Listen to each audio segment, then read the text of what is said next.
Oke, Pak. Silakan. Sudah, Pak? Ya. Shalom, Bapak-bapak, Ibu-ibu, saudara semua. Shalom, Pak. Shalom. Hari ini kita akan belajar tentang kelas pemulihan tentang status orang percaya ya. Yang pertama, kita harus lihat kita itu orang yang seperti apa di tengah-tengah dunia ini.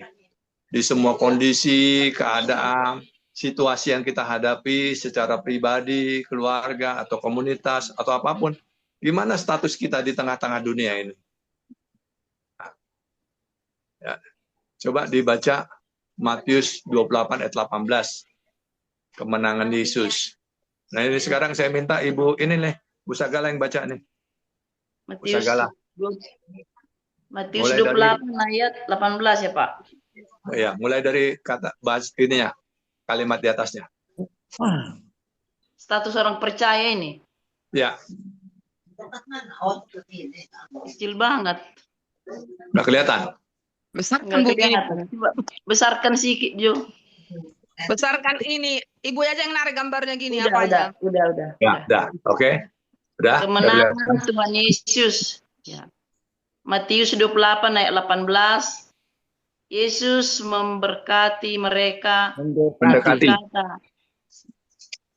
Mendekati mereka dan berkata, kepadaku telah diberikan kuasa di surga dan di bumi. Oke. Dibaca Matiusnya, Pak. Ya. Ya, udah cukup. Udah. Terus Kedua, kekalahan iblis atau kematian Yesus. Yohanes 12 ayat 31. Sekarang berlangsung penghakiman atas dunia ini. Sekarang juga penguasa dunia ini akan dilemparkan keluar. Ya. Kita itu beranjak dari kemenangan Tuhan Yesus. Yesus mendekati mereka dan berkata, kepadaku telah diberikan segala kuasa, bukan hanya kuasa ya, segala kuasa di sorga dan di bumi. Ya, kurang kata segala ini. Segala kuasa. Jadi segala kuasa di sorga dan di bumi sudah dimiliki Yesus. Ini dasar kita untuk melihat bahwa kita ini orang yang memiliki kemenangan bersama Yesus. Karena segala kuasa telah diberikan di sorga dan di bumi telah diberikan pada Yesus. Status orang percaya ini bicara bahwa kita ini adalah orang-orang yang sudah lebih daripada pemenang. Kenapa dasarnya? Karena Yesus sudah memiliki segala kuasa di surga dan di bumi. Sudah ya, bukan akan ya. Bukan akan. Yesus bukan akan berkuasa. Sudah berkuasa dia. Bukan akan berkuasa. Dia sudah berkuasa. Kekuasaannya akan diwujudkan melalui siapa? Melalui kita. Yang kedua, bahwa iblis sudah dikalahkan. Yohanes 12 ayat 31, penguasa dunia akan dilemparkan keluar. Itu sebelum kematian Tuhan Yesus. Sebelum kematian, tapi setelah kematiannya, iblis bukan lagi penguasa dunia. Dia bukan lagi memiliki otoritas atas dunia. Nggak ada lagi otoritasnya atas dunia. Powernya itu nggak ada lagi. Dia itu hanya bisa mencuri, membunuh, dan membinasakan. Tapi tidak memegang otoritas lagi. Ini yang harus kita pahami. Bahwa otoritas itu sudah tangan Yesus, dan otoritas itu diberikan kepada kita. Coba, lanjut. Jo. Nah. Ya. Ya, silakan Bu Sagala bacakan.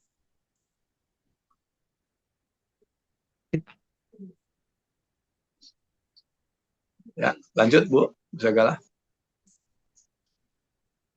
Oke. Yang ketiga, kemenangan kita. Kita lahir dari Bapa, 1 Yohanes 5 ayat 1a. Ya. Sebab roh yang ada pada kita lebih besar dan roh yang ada di dalam dunia ini, dari roh yang ada dalam dunia ini. 1 Yohanes 1:4. Iman kita yang mengalahkan dunia. 1 Yohanes 5 ayat 4-5. Kita adalah orang yang lebih dari pemenang. Roma 8 ayat 35-37. Kita berasal dari sorga dan di atas semuanya. Yohanes 3 ayat 31. Status kita itu luar biasa. Pertama, iblis sudah dikalahkan. Yang kedua, Yesus sudah punya segala kuasa di surga dan bumi. Iblis tidak lagi menjadi penguasa dunia. Yesus sudah memiliki kuasa di surga dan bumi. Lalu terus kita bagaimana? Kita ini lahir dari Bapa. Semua yang lahir dari Allah dikatakan mengalahkan dunia. Roh yang di dalam kita itu lebih besar daripada roh yang ada dalam dunia. Roh yang di dalam kita ini adalah roh penguasa yang berkuasa atas semua alam semesta ini. Semua ciptaan ini. Itulah kodrat kita. Setelah kita lahir baru, setelah kita terima Yesus, kita memiliki roh yang lebih besar dari roh yang ada dalam dunia ini. Roh yang dalam dunia ini ada roh manusia, ada roh iblis, ada malaikat-malaikat. Kita lebih besar dari semua roh yang ada dalam dunia ini. Mau apapun pegangan orang-orang, ilmu apapun yang dia pegang, kekuatan apapun yang dipegang oleh manusia yang belum dalam Yesus, roh yang di dalam kita itu lebih besar daripada roh yang ada dalam dunia. Ini dulu, pahami dulu. Kita memiliki roh yang sangat besar, yang terbesar di dunia itu, yaitu roh Kristus.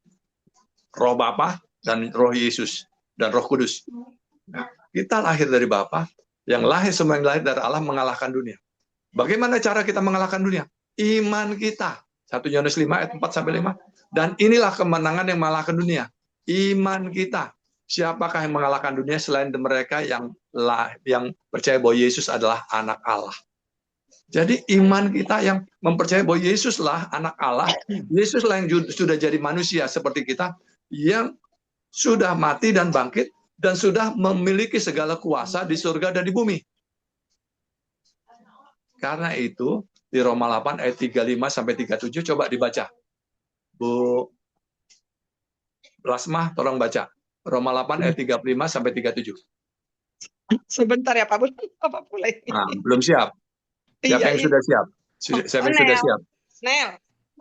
Kita adalah orang yang lebih dari pemenang. Roma 8, 35 ayat 3-37. Yuk, coba dibaca, Abad. Kita adalah orang yang lebih dari pemenang. Nah, maksudnya Roma 8 ayat 35-37-nya. Ada nggak Alkitabnya? Roma 8 ayat 35, demikian firman Tuhan. Siapakah yang akan memisahkan kita dari kasih Kristus? Penindasan atau kesesakan atau penganiayaan atau kelaparan atau ketelanjangan atau bahaya atau pedang, seperti ada tertulis, oleh karena engkau kami ada dalam bahaya maut sepanjang hari, kami telah dianggap sebagai domba-domba sembelihan. Ayat 37, tetapi dalam semuanya itu kita lebih daripada orang-orang yang menang, oleh Dia yang telah mengasihi kita. Oleh karena Yesus, kita itu punya kodrat lebih daripada pemenang. Terhadap apa? Penindasan, aniaya, ketelanjangan, pedang, mara bahaya. Apapun yang buruk-buruk di dunia ini, kodrat kita itu lebih daripada pemenang oleh karena Yesus. Amin. Oleh karena Yesus, kita adalah orang-orang yang lebih daripada pemenang. Apapun situasi, apapun keadaan, kita itu lebih daripada pemenang. Ingat itu. Pahami itu. Bahwa kita tidak sedang berjuang di dunia ini. Kita tidak sedang bergumul, tidak sedang berperang. Karena iblisnya sudah dikalahkan, Yesusnya sudah memiliki segala kuasa di surga dan di bumi. Kita ini adalah orang-orang yang takdirnya adalah lebih daripada pemenang. Bagaimana cara pikirnya? Ya kita harus melihat bahwa kita berasal dari surga, bukan berasal dari dunia. Kodrat kita bukan kodrat dunia. Dengan semua situasi problematiknya, oh saya kan masih ada di dunia.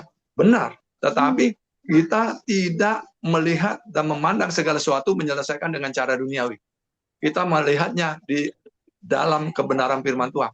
Bahwa kita berasal dari atas dan kita ada di atas semuanya. Sehingga harusnya kita benar-benar menjadikan segala sesuatu, situasi keadaan itu, apapun yang ada di dunia ini, ada di bawah telapak kaki kita. Bukan di sekeliling kita, bukan di hadapan kita, bukan di atas kepala kita. Tetapi semuanya ada di bawah telapak kaki kita. Karena kita berasal dari atas. Dan di atas semuanya. Ini cara pandangnya. Ini konsep pikirnya.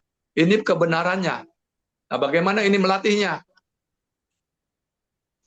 Udah bisa belum Bu Lasma melatihnya? Hah? Melihat seperti ini. Kebenaran itu akan memerdekakan kita. Ada dua pilihan. Kita mau melihat dengan kebenaran atau kita mau melihat dengan keadaan. Kalau kita hidup dalam kebenaran, ya kita harus memasukkan itu. Itu yang saya bagikan di awal kelas pemulihan, itu pertobatan hati, pikiran, perasaan, tindakan, dan masa lalu. Kalau pikiran kita adalah pikiran keadaan, ya kita akan terpengaruh. Situasi akan bicara macam-macam. Aduh, susah, sulit, nggak bisa kita atasi, berat. Itu keadaan akan bicara begitu. Tapi firman Tuhan katakan, kuk yang kau pasang itu enak, bebanku pun ringan. Jadi bagaimana kita mulai hidup dari kebenaran, bukan lagi dari keadaan. Kalau kita hidup dari keadaan, berarti kita menjadi manusia daging. Tapi kalau kita hidup dalam kebenaran, kita hidup sebagai manusia ilahi. Segambar, serupa dengan Tuhan. Bagaimana firman Tuhan katakan, kita katakan ya dan amin. Kemudian kita perkataan firman Tuhan itu akan mengubah keadaan. Dari apa yang kita hati, pikiran, perasaan, dan tindakan kita yang sesuai firman Tuhan, maka semuanya akan berubah sesuai dengan apa yang Tuhan katakan. Jangan kita kemudian terbawa arus keadaan dan situasi. Akhirnya perasaan kita, manusiawi kita, pikiran manusiawi kita yang berjalan. Nggak boleh lagi. Kita harus mulai berpikir sebagaimana Tuhan berpikir. Kita harus merasa seperti Tuhan merasa. Kita harus bertindak, berkata seperti firman Tuhan katakan. Itulah yang dikatakan kita hidup dalam kebenaran. Bukan hidup berdasarkan keadaan atau fakta-fakta, tapi berdasarkan apa yang firman Tuhan katakan. Kemudian itulah yang menjadi pegangan kita, landasan kita. Kita ini berasal dari atas, bukan dari dunia ini. Kegagalan banyak orang adalah dia melihat situasi, melihat keadaan, kemudian memasukkan itu dalam pikirannya, memasukkan itu dalam hatinya, perasaannya, dan membuat dia akhirnya datang kepada Tuhan dengan konsep bergumul, berjuang, bersusah hati. Itu tidak konsep kerajaan surga. Konsep kerajaan surga, melihat firman Tuhan katakan, udah selesai, ya udah selesai. Firman Tuhan katakan bahwa kita lebih daripada, ya lebih daripada pemenang. Tinggal kita terus bersama Tuhan, dan kita memerintah atas semua situasi kita, keadaan kita. Itu semuanya. Jangan sampai pikiran kita dikelabui oleh keadaan-keadaan dan situasi-situasi. Seolah-olah situasi dan keadaan itu lebih besar dari firman. No, sama sekali enggak. Keadaan itu tunduk kepada firman. Situasi tunduk kepada firman. Hukum yang tertinggi di dunia ini adalah firman Tuhan. Kekuatan firman itu mengatasi apapun. Firman dan roh Tuhan itu mengatasi segala sesuatu yang ada di dunia.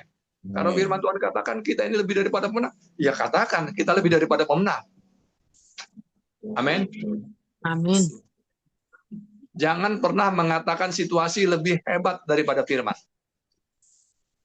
Waktu kita hidup dari kebenaran firman, maka firman itu akan menjadi kekuatan kita, dan firman itu yang akan menjadi hidup kita. Yesus itu adalah firman yang jadi manusia. Dia hidup bukan dari keadaan, tapi dia hidup dari firman. Itu sebabnya waktu dia dicoba iblis, dia bilang begini, manusia tidak hidup hanya dari roti saja, tapi dari setiap firman yang keluar dari mulut Tuhan. Jadi kita hidup harus dari kebenaran demi kebenaran. Bukan dari keadaan demi keadaan. Kemudian kita nangis-nangis sama Tuhan. Kemudian kita bergumul, berjuang menghadapi keadaan. Itu tidak seperti itu polanya.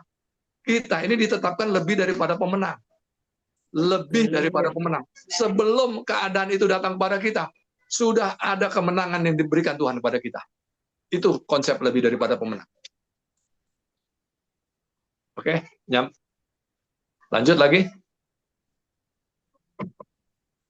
Sekarang yang mana? Nah, Orang ada. percaya. Nah, ini. Naikin ke atas sedikit, Jo. Ini ada 3 kondisi. Ada 3 kondisi nih. Oke, nggak apa-apa. Turunin lagi. Dibesarin dikit, dibesarkan dikit. Besarkan dikit. Nah, ada nomor 1, ada nomor 2, nomor 3. Situasi-situasi, biasanya kita banyak melihat situasi, keadaan, masalah-masalah. Bagaimana yang sering terjadi? Nomor 1, nomor 2, atau nomor 3 ini? Hah? Mana yang sering terjadi? Nomor 2, nomor 3, atau nomor 1 yang sering reaksi kita? Sekarang udah Nomor nomor dua. 1, Pak. Sekarang, kemarin, Puji Tuhan. kemarin, Kemarin masih nomor 2, terkadang nomor Kemarin 3. ke nomor 2. Kadang ini. kita ini kalau Nomor ngerti 3. kebenaran bahwa dalam semuanya itu, dalam semua situasi, firman Tuhan katakan kita lebih daripada pemenang. Nggak usah takut dengan situasi. Kita pasti lewat dan kita menang. Kita injak-injak situasi itu. Kau situasi, keadaan, kau ada di bawah kakiku. Semua apapun. Aku yang memerintah, aku yang mengatur. Semuanya kita mulai melihat dengan pikiran yang sudah dibaharui. Siapa yang berasal dari atas, di atas semuanya. Bukan dunia ini yang mengatasi kita, bukan dunia ini yang menghimpit kita. Kita yang menginjak dunia ini dengan semua situasinya. Gimana kita bisa berkuasa atas dunia, atas masalah kita aja kita nggak bisa menang. Nggak bisa lah kita berkuasa atas dunia. Kita harus benar-benar tahu posisi kita adalah orang yang lebih daripada pemenang dalam segala sesuatu. Dalam hal kekurangan keuangan, kebutuhan keuangan, dalam kesehatan, dalam rumah tangga, dalam apapun situasi hidup kita, pribadi, keluarga, itu kita harus ngerti bahwa kita sini sudah ditetapkan lebih daripada pemenang. Nggak ada kata bergumul, berjuang, berperang, bersusah payah, bukan lagi itu kodrat kita. Kodrat kita itu adalah selalu bersuka cita di dalam Tuhan. Amin. Amin.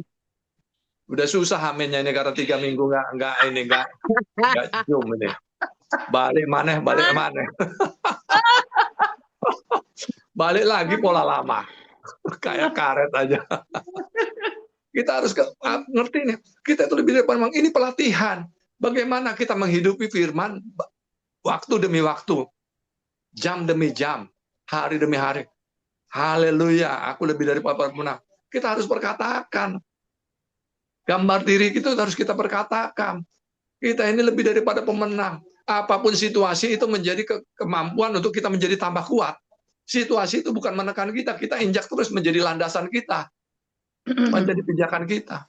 Kendalikan semuanya dengan otoritas Tuhan. Otoritas ilahi pada kita. Jangan situasi itu seperti sesuatu yang hebat betul. Nggak ada yang hebat di situasi ini.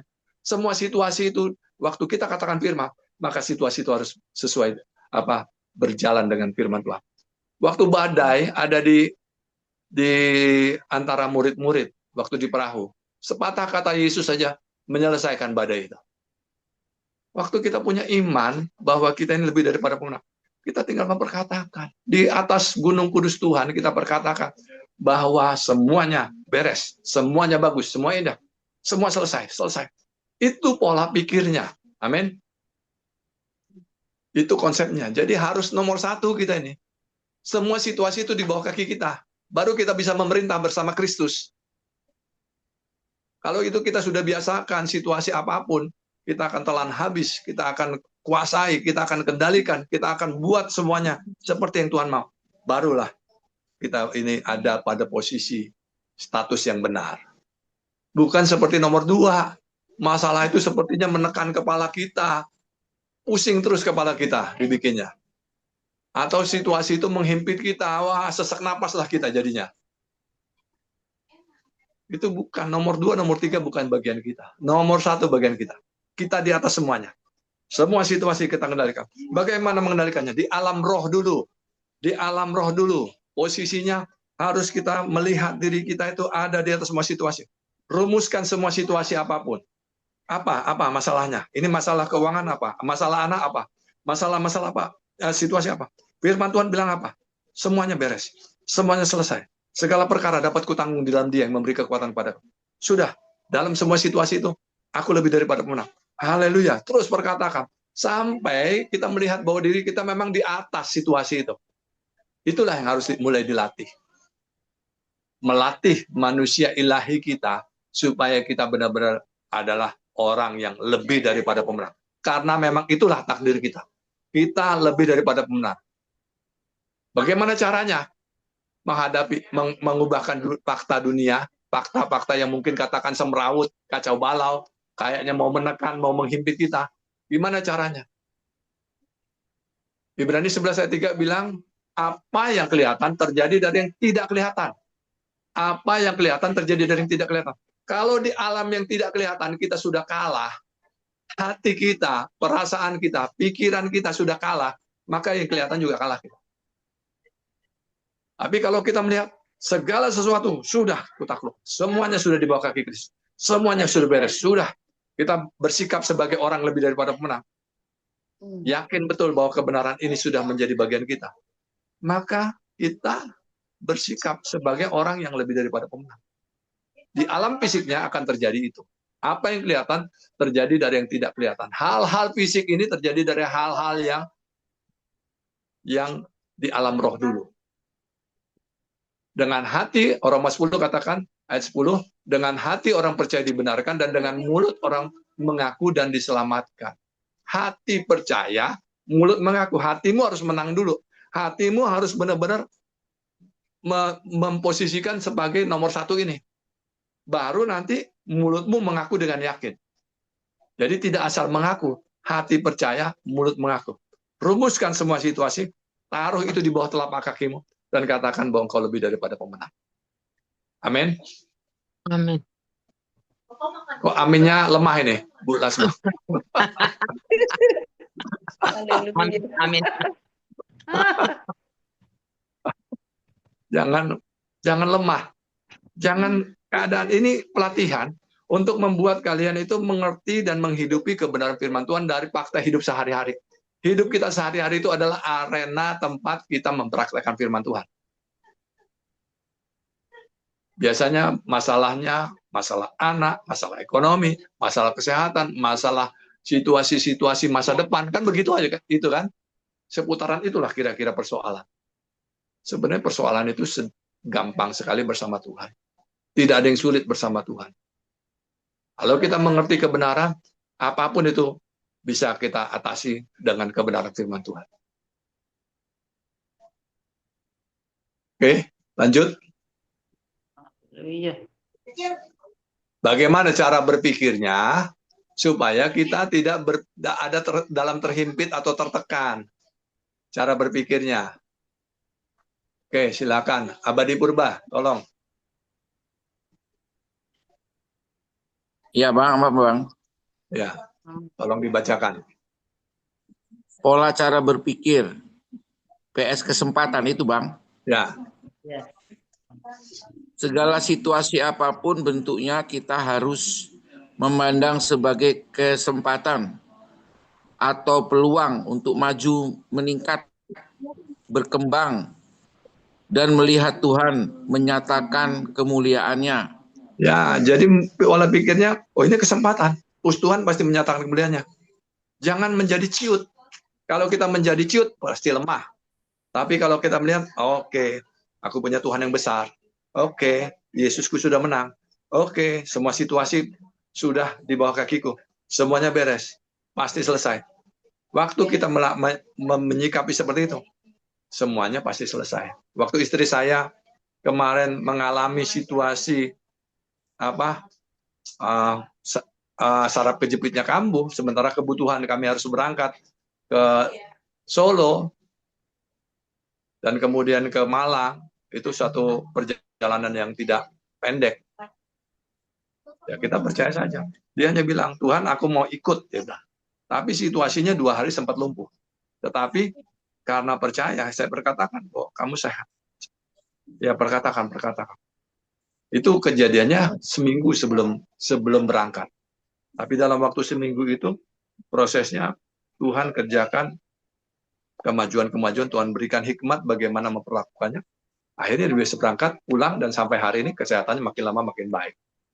Segala situasi apapun bentuknya, kita harus memandangnya sebagai kesempatan atau peluang untuk meningkat, maju meningkat, berkembang, dan melihat Tuhan menyatakan kemuliaan. Jangan melihat bahwa wah situasi itu mencekam, mengerikan. Nggak ada yang mencekam dalam Tuhan. Nggak ada yang mengerikan. Kenapa? Tuhan Yesus kita sudah mati, tapi dia mengalahkan kematian. Dia sudah mengalahkan kematian.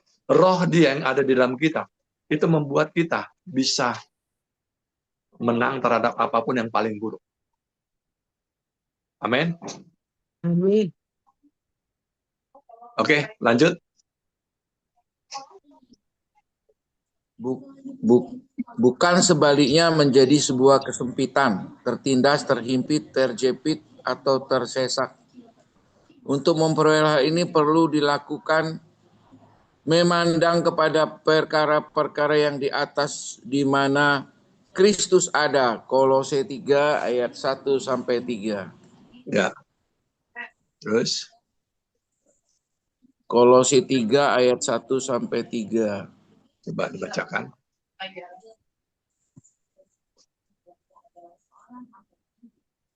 Karena itu kalau kamu dibangkitkan bersama dengan Kristus, carilah perkara yang di atas di mana Kristus ada dan duduk di sebelah kanan Allah.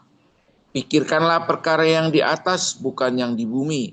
Sebab kamu telah mati dan hidupmu tersembunyi bersama dengan Kristus di dalam Allah. Kalau kamu sudah dibangkitkan bersama Kristus, cari perkara yang di atas. Pikirkan perkara yang di atas, bukan di bumi. Pikirkan apa yang engkau lihat dalam kebenaran bahwa Kristus itu sudah berkuasa. Bahwa segala kuasa di surga dan di bumi sudah ada di tangan Kristus. Bukan perkara di bumi, bukan perkara yang kelihatan.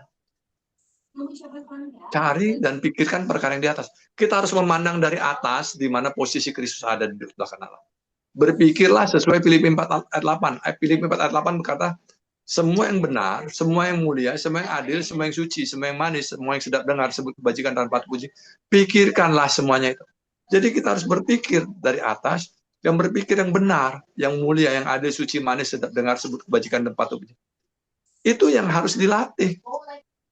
Latih pikiran kita supaya seperti itu, supaya pikiran ini tidak liar, tidak mengikuti arus dunia ini, tetapi mengikuti arus kerajaan Tuhan. Apa yang harus dilakukan? Kalau saya sederhana, saya terus memuji-muji Tuhan.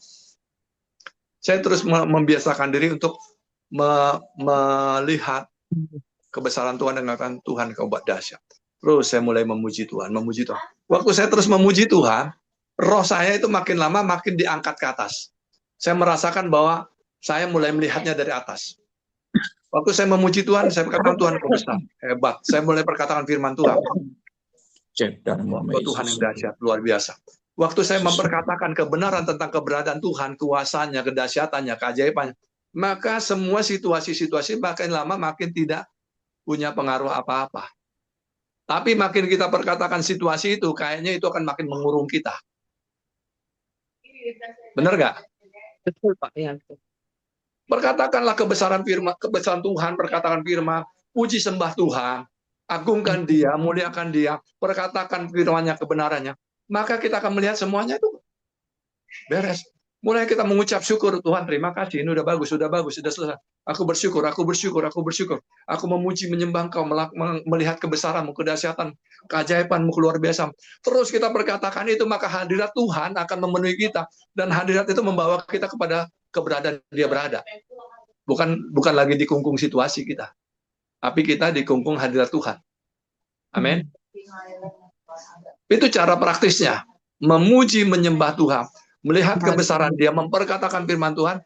Dan terus melihat bahwa semuanya gampang. Tapi dengan kebenaran yang dibagikan di sini, bahwa kita itu sudah lebih daripada menang. Cuma kita berkata, terima kasih Tuhan, firman katakan, aku lebih daripada menang. Aku bersuka cita untuk kebenaran-Mu. Aku bersuka cita bahwa semuanya sudah beres. Terima dengan iman. Semuanya sudah selesai. Beres, berkata, ini udah bagus, sudah selesai. Sampai engkau rasakan dalam roh dan pikiranmu semuanya sudah bagus, sudah tenang, tentram dalam roh. Maka itu berarti di alam fisiknya pun nanti bagus.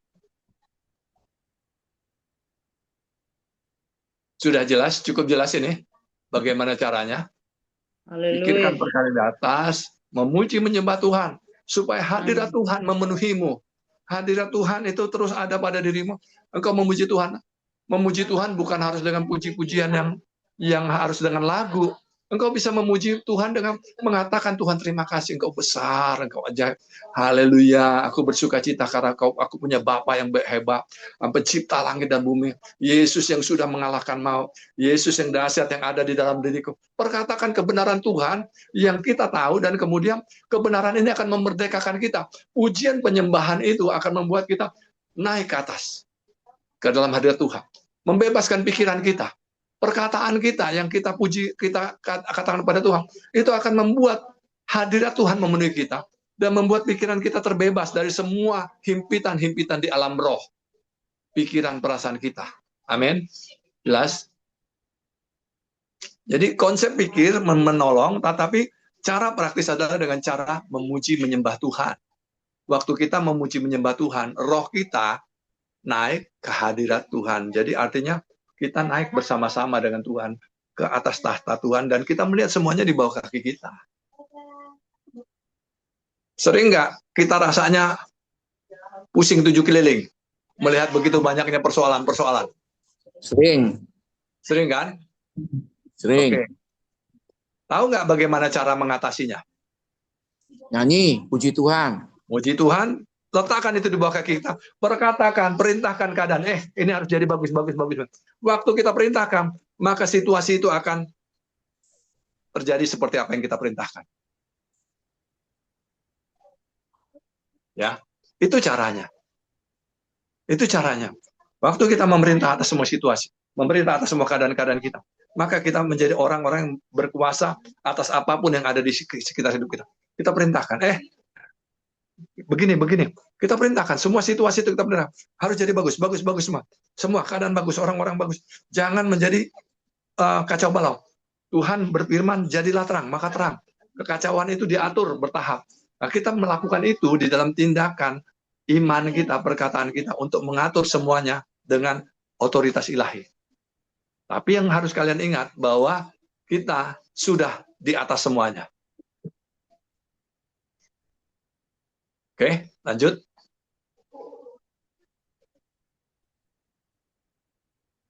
Ya, lanjut. Abad. Konsep 4 pola cara berpikir baru, kesempatan. Konsep berpikir, melihat segala sesuatu, udah tadi nih. Ya, terus. Ini udah diulang lagi. Apalagi? Lanjut. Melihat segala anugerah dan rahmatnya tidak terbatas bagi setiap orang yang percaya kepadanya. 3. Memandang dengan posisi bersama Kristus dari surga. 4. Memandang semuanya mudah dan menyenangkan. 5. Memandang segala sesuatu sudah selesai. Yohanes 19 ayat 30. Di mana ada kesulitan, masalah dan sebagainya, maka di situ kesempatan untuk anugerah kasih karunia mukjizat. Ya. Jadi kita harus melihatnya, kuk yang Tuhan pasang itu enak dan bebannya pun ringan. Kita harus melihat seperti itu. Sehingga kita bilang, ini gampang kok, ini bisa selesai kok, ini selesai. Mudah, ada jalan keluar dari Tuhan, solusi surga. Kita harus berkatakan itu. Jadi dengan kita memuji nyembah Tuhan, kita bersorak-sorak karena Tuhan, kita melihat semuanya di bawah telapak kaki kita perintahkan, dan konsepnya kita lihat udah selesai. Lihatlah ujungnya. Dengan iman kita melihat itu udah bagus, udah indah, udah selesai semua. Waktu kita memandang seperti itu, maka situasi itu akan nurut kepada apa yang kita pikirkan dan perkatakan. Itu kita harus tahu hukumnya. Makanya dikatakan, memerintahlah di antara musuh-musuh. Kita harus memerintah atas keadaan-keadaan, memerintah atas situasi-situasi. Jangan kita diperintah oleh situasi itu. Menjadi panik, tertekan, dan lain sebagainya. Kita harus memerintah. Amin. Memerintah atas keadaan, memerintah atas situasi, memerintah dan mengatur semuanya. Buka masa kini, masa depan. Dengan kita berkatakan, semuanya indah, semuanya baik. Aku percaya, aku bersuka cita. Haleluya, haleluya. Terima kasih Tuhan, semuanya bagus, semuanya indah. Semuanya jadi bagus, akan jadi indah, luar biasa indah, luar biasa baik. Semua. Kita sebutkan A, B, C, D, E, semua situasi. Kita katakan jadi bagus, jadi indah. Rumuskan itu, kemudian perkatakan, itu ada di bawah kaki kendali kita. Waktu kita memperkatakan itu, waktu kita mempraktekkan itu, semuanya akan menjadi seperti yang sudah kita tetapkan.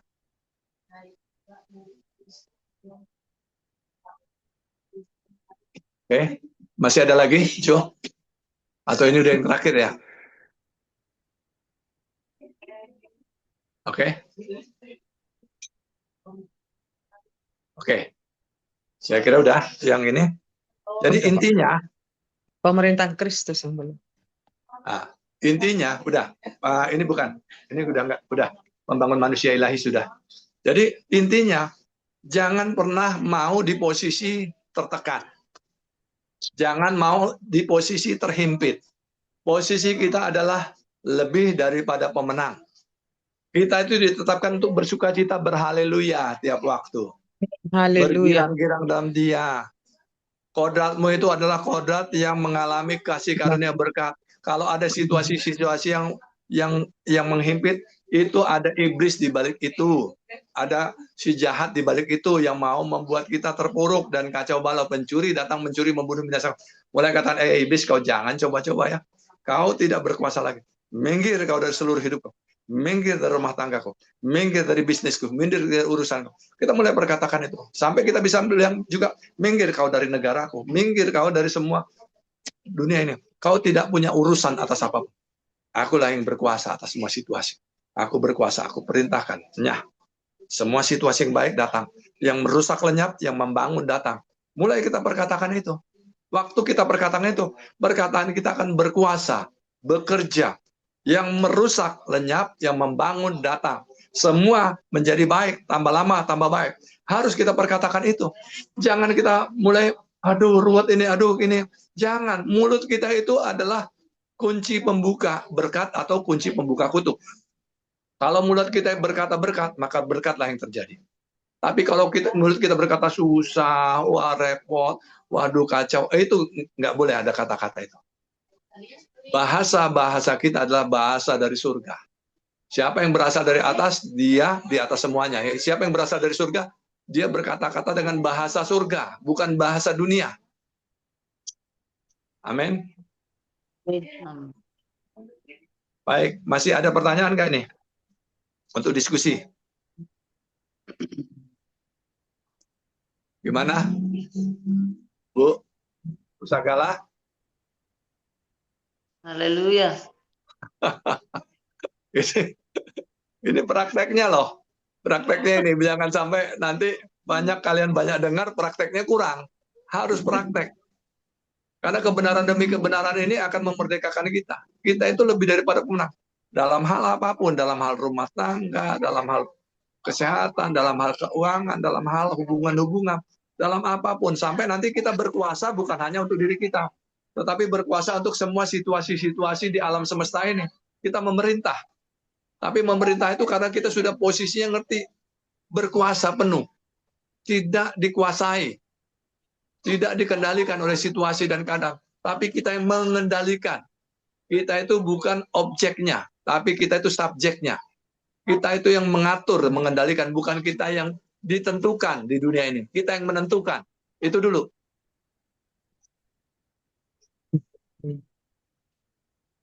Kok kayaknya mikirnya, mandangnya itu masih kayak hawar-hawar gitu.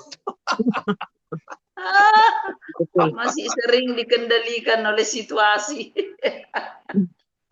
Ya, karena tidak hidup dalam kebenaran. Saya mau bilang aja, kalau kita hidup dalam kebenaran, kita akan melatih diri. Bangun tidur, haleluya. Terima kasih Tuhan. Aku lebih daripada pemenang.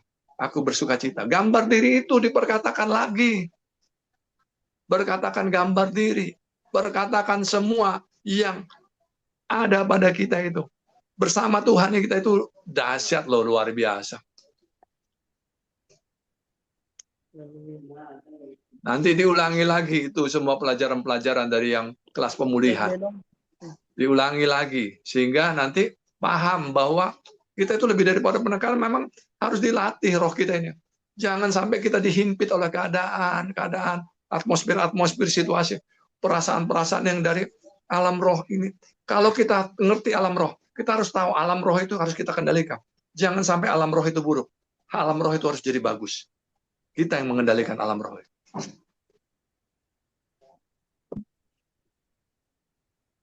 Amin. Jo, gimana Jo? Prakteknya Jo? Udah makin meningkat? Mana Jo? Ya, proses Pak. Proses. Jangan proses lagi, udah selesai. Ya. Terus diproses nanti. Jangan mau proses, kita harus melihatnya semuanya sudah selesai. Semuanya Iya. ada di bawah kendali Tuhan. Kita harus melihat semuanya di bawah kaki Kristus. Semua dikendalikan. Cuma seringkali kita tidak memakai otoritas kita mengendalikan itu. Alam roh itu dikendalikan. Makanya kita harus mengendalikan wilayah kita. Kita harus mengendalikan semua apapun yang ada dalam kehidupan kita dan orang sekitar kita. Kalau itu tidak dikendalikan, maka yang lain akan mengendalikan. Nah, sekarang kita mau mengendalikan atau mau dikendalikan. Tinggal pilih. Kita ini pengendali, pengatur, penguasa. Harus itu kodrat kita. Waduh, kayaknya kok situasinya susah ya. Jangan, itu strategi iblis untuk membuat kita lemah dan putus asa. Iblis tidak pernah menang. Dia sudah kalah. Dia sudah dikalahkan. Kita itu lebih daripada menang. Pakai otoritas kita, sehingga semuanya ada di bawah kendali kita. Amin. Jangan mau dikendalikan, jangan mau ada di bawah kendali. Kita yang mengendalikan semuanya. Kita berasal dari atas dan mengendalikan segala sesuatu. Roh kita harus bangkit dan kekuatan yang dari surga untuk mengatur semuanya, alam rohnya. Atur alam roh wilayah kalian. Atur alam roh rumah tangga kalian. Atur alam roh semua apapun yang ada di sekitar kalian yang rasanya ini seperti seperti gerobak macet atau mobil macet. Mulai perintahkan, ini jalan. Ini jadi bagus. Maka semuanya akan bagus. Amin. Begitu caranya. Kok nggak ada yang amin ini? Amin. Haleluya. Amin. Harus mulai memperkatakan. Jadi kita ini harus lebih daripada pengaruh dalam segala sesuatunya. Karena itu kodrat kita. Atur, kendalikan semuanya. Kendalikan semua situasi keadaan. Perintahkan. Pemerintah. Jadi pemerintahan Kristus itu mulai dari hidup kita sendiri. Kita memerintah. Kemudian kita akan memerintah atas wilayah. Kita akan memerintah atas tatanan alam semesta ini. Sampai alam semesta ini jadi bagus seperti Tuhan mau. Tetapi bagaimana bisa bagus kalau rumah tangga kita dan diri kita juga bagus gitu loh. Nggak seperti surga. Perintahkan. Maka kita akan melihat kemajuan nyata dari apa yang kita perkatakan. Jangan mau diatur oleh situasi yang menyesakkan, yang menghimpit. Tapi kita yang mengatur, mengendalikan dengan otoritas ilahi yang ada pada kita. Ya caranya muji nyembah Tuhan dulu.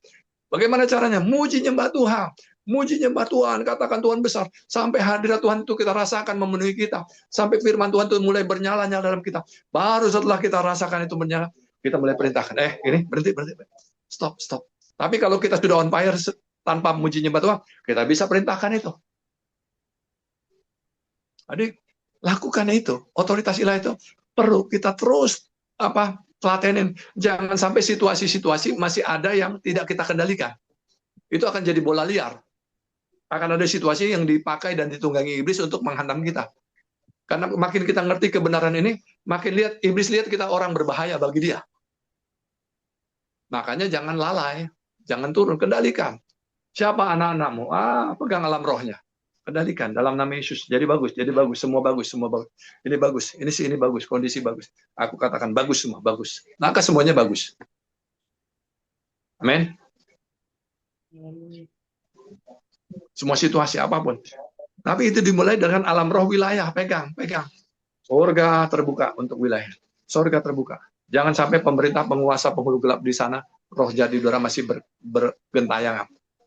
Kita mengendalikan wilayah, kita mengendalikan manusia, kita mengendalikan kekayaan, kekuasaan, kita mengendalikan tatanan dan pergerakan dunia ini. Kita yang memerintah dan menentukan. Jangan biarkan iblis yang di sana itu. Itu ada dalam wilayah kekuasaan kerajaan surga melalui kita. Amin. Amin. Oke, cukup jelas? Atau masih ada pertanyaan? Amin. Oh, baru gabung ya, Yonatan? Sudah tadi. Oke. Ya. Ada pertanyaan nggak?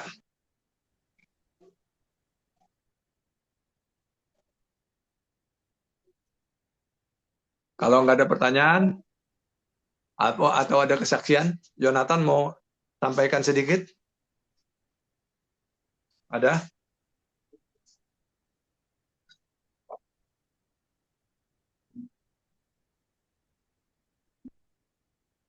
Nggak ada ya? Oke. Saya kira kalau ada, nggak dulu. Ada dulu. Oke. Saya kira cukup. Kita bisa tutup ya. Nanti dipelajari lagi dari mulai yang pertama sampai terakhir ini. Karena saya lihat ini perlu banyak praktek, mempraktekkan status orang percaya ini.